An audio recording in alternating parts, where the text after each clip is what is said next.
Internet menace-t-elle les business schools?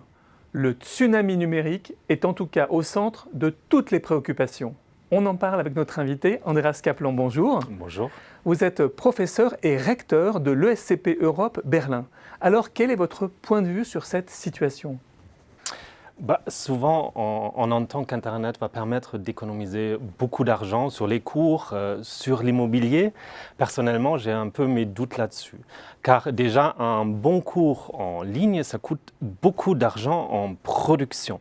Donc avec un cours qui tourne 1 ou 2 fois par an, on économisera certainement pas beaucoup, au contraire.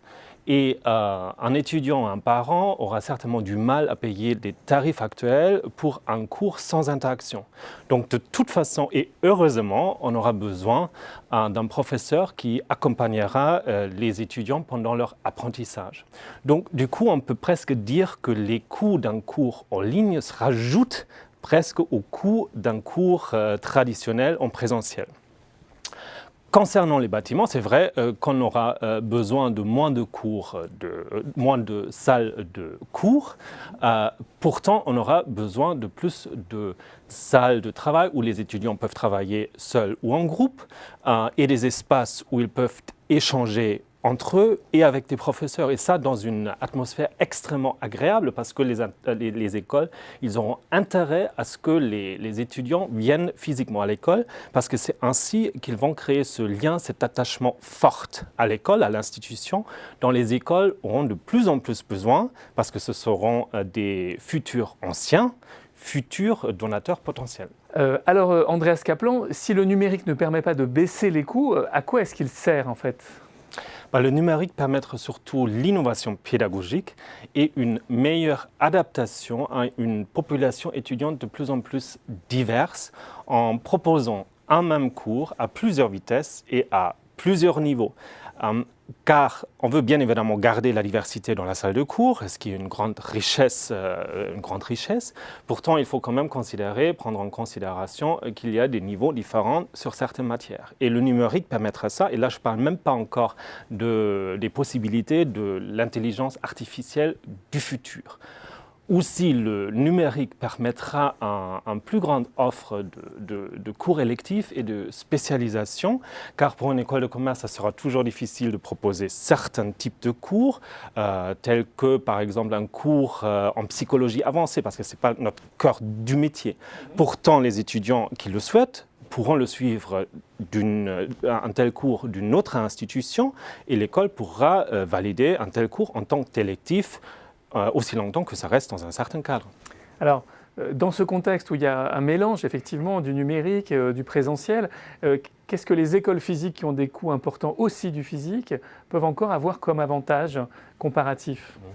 Écoutez, une école de commerce est beaucoup plus d'un simple prestataire de contenu.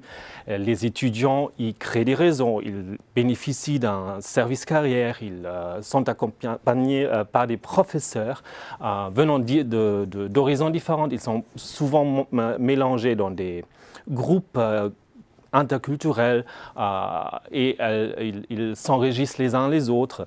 Ils y créent des souvenirs, des expériences en discutant entre eux avec les professeurs. Et d'ailleurs, les professeurs ne sont pas seulement les enseignants, mais aussi des créateurs de savoir en tant que chercheurs. Donc ces échanges se passent pendant les cours, bien évidemment, mais aussi en dehors des cours, dans la vie associative, pendant le sport, pendant les voyages d'études. Mais c'est vrai, si une école ne pousse pas ces différents aspects-là et se comprend comme simple prestataire de contenu, elle aura du mal dans le futur. Ce n'est pas les bâtiments en eux-mêmes qui font la différence, mais ce qu'on y fait. Et alors, en fait, avec Internet, il y a une explosion aussi des formations, des parcours possibles. Est-ce que le diplôme, qui est quand même quelque chose de très important symboliquement, ne va pas perdre en importance ?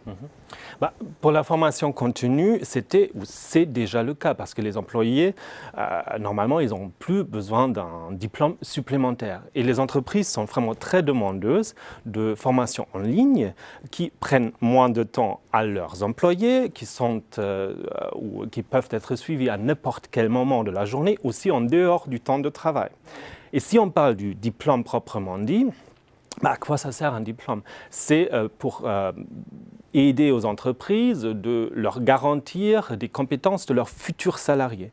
Et il existe déjà des MBA, des formations en ligne type MBA, coûtant à peine 1 000 € et qui valident le suivi d'une vingtaine de cours en ligne d'institutions très prestigieuses telles que Harvard ou Stanford.